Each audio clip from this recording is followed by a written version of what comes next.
সার্কি নাই এবং আমরা বেতন পাইতেছি, আমাদের বেতন নাই, সার্কি নাই বলতেছে ডাইরেক্টর স্যারে।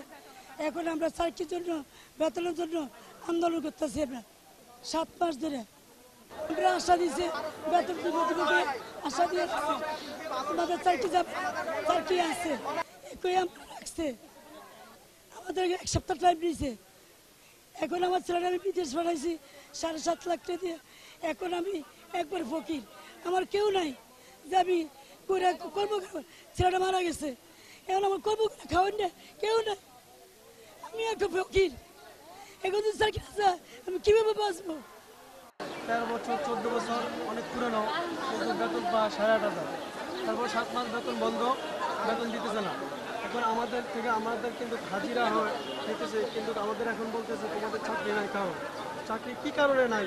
এখন যেহেতু চাকরি নাই আমাদেরকে আগে বলে নাই কেন?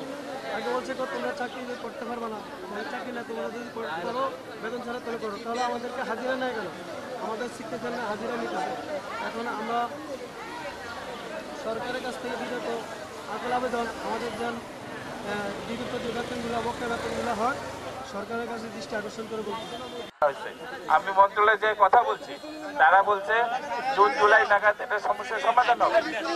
আমি আজকে ডিজি স্যারের সঙ্গে কথা বললাম, এডিজি স্যারের সঙ্গে কথা বললাম, একটু আগে এডিশনাল সেক্রেটারি অ্যাডমিনের সঙ্গে কথা বলে আসলাম।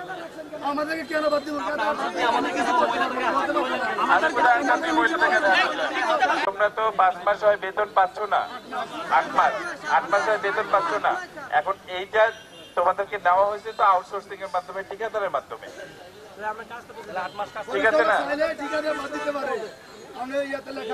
তোমরা কালকে কি বললা যে তোমাদের যে বেতন